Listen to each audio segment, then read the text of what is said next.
Welcome, everybody. This is Srihari S from the America Center, and this is CCI Cast.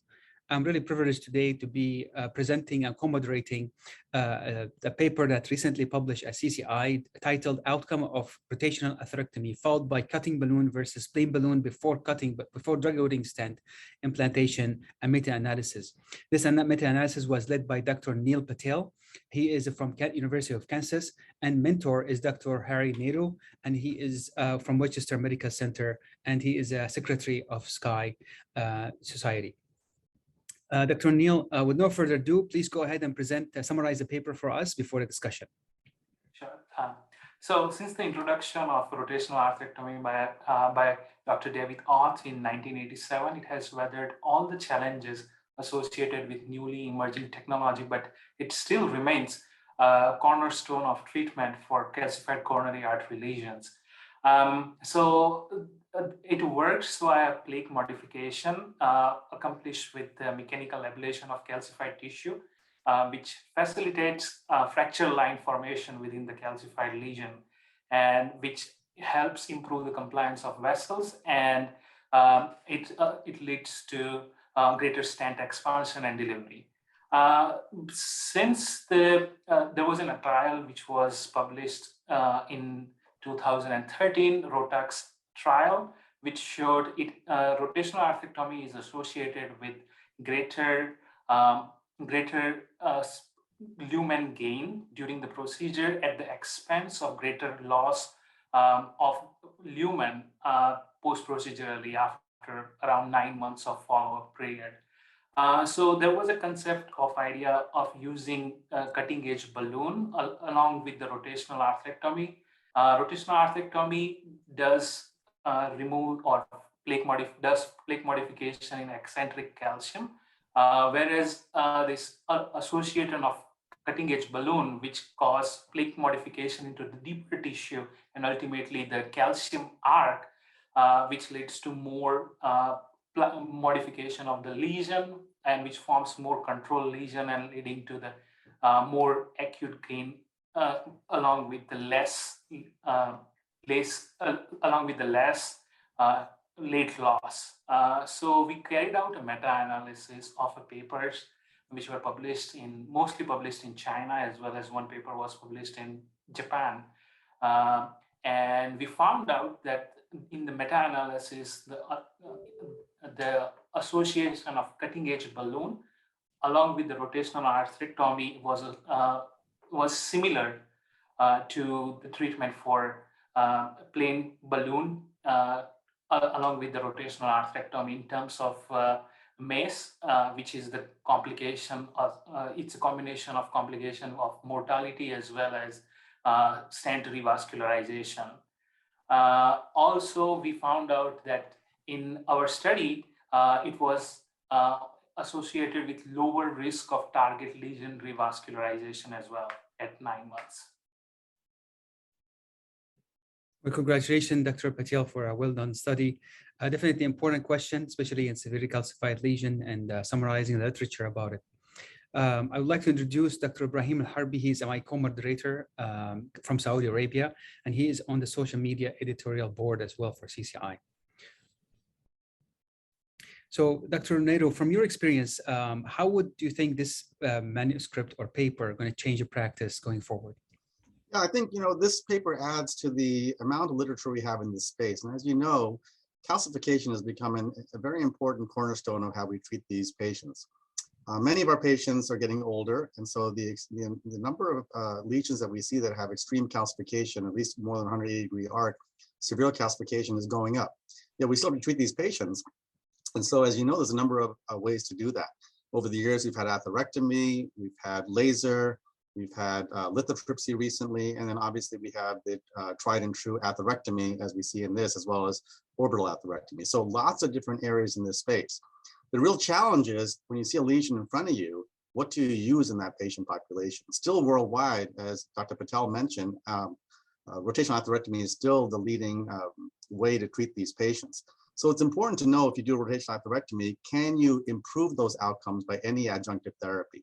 And this paper looks at two of the most common adjunctive therapies, plain old balloon angioplasty, and cutting balloon angioplasty, and shows that cutting balloon angioplasty, although there's obviously a slight increase in cost compared to POBA, does seem to increase the acute gain to the extent that even with the same late loss, there might be some benefit in terms of target lesion revascularization. And we've come to know that TLR is pretty low in this day and age, but in these lesions, it's much higher. These are probably the more challenging, along with bifurcation lesions that still have a incidence of in-stent restenosis. And so it is important to see how we can optimize these patients at the extreme of age with the extreme amounts of calcification to keep it safe, yet prevent their chances of coming back to the lab. So I think if you're in an area where you're still doing rotational atherectomy, then I think it's very important to consider cutting balloon angioplasty in this setting. Now, of course, this data is 4 studies, relatively small numbers, but I think if you have it, it seems to provide some benefit. And obviously, we need more data in the space to see if this really pans out on a larger number of patients. And this is a very important topic because oftentimes we refrain from using cutting balloon after atherectomy because sometimes you induce some micro dissection or you want to exacerbate that dissection in case that happens. But this is paper really reassuring. And as you said, you are increasing luminal gain. You want to prevent these patients from coming back to the lab. Dr. Harbi, do you have any question to the panel? Yes. First of all, Dr. I'm happy to have all of you today. Just another question: is there any difference between the two groups in the outcome? It's very hard to hear you, but I think the question is in terms of difference between the two groups' characteristics or the outcome about it. Yeah, I think in terms of characteristics, it seemed pretty evenly balanced. Interestingly, there was about the same number of patients in both arms. And when Dr. Patel did a evaluation to see other predictors, the typical predictors that we oftentimes look for did not seem to correlate with outcome. So I think this really does isolate the two different options, the cutting balloon versus the plain old balloon angioplasty. Of course, it's not randomized. Only one study was randomized. But it seemed fairly well balanced in this small cohort in terms of the typical characteristics that we might see having implications on TLR. So I do think that it is probably true, and it is consistent with the remainder of the literature that cutting balloon does cause an acute gain increase. And now we're finally seeing in this high-risk subset, there may be an improvement that relates in terms of TLR. Yeah.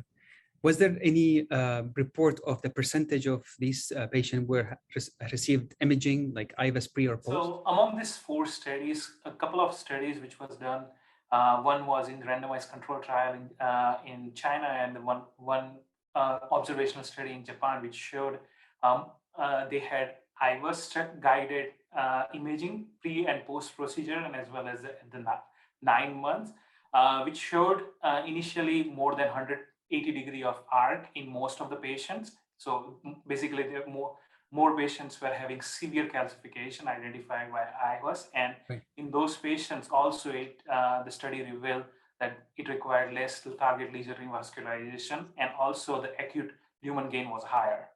Right. One of the new technique as well, and Dr. Naidu kind of empowering that or recommending that at one of your sessions at Sky is the RotaShock. Like you use rotational atherectomy followed by shockwave, which is maybe is becoming more acquired now, but definitely the expense is something we have to keep in mind, as well as patient selection. Yeah, I think one of the challenges of lithotripsy is it is a little bit challenging in terms of delivery. Yes. So I think that where that concept comes from is to do the atherectomy with a relatively smaller bore, which is a controlled, less damage to the media, which may cause less in-stent restenosis down the line, but allows you to get a lithotripsy balloon in there to create a more deeper fracture and acute lumen gain after that. But as you spell out there, there's no question that is a high resource type of approach. And you need to have some firm data that's going to translate into outcomes, both in terms of MACE, in terms of long-term efficacy, and reduction in resource utilization over the next year would be helpful. Yeah. So I think those are very good concepts, but again, have to be proven in the real world. Absolutely. Again, thank you so much, and congratulations for a well-done study and recently published at the CCI. Please follow this video and others on the CCI Cast YouTube channel for CCI Journal. Dr. Naidu, thank you again for your time. Dr. Patel, thanks again for your time, and congratulations again for a well-done paper. And till next time, be safe and have a nice day.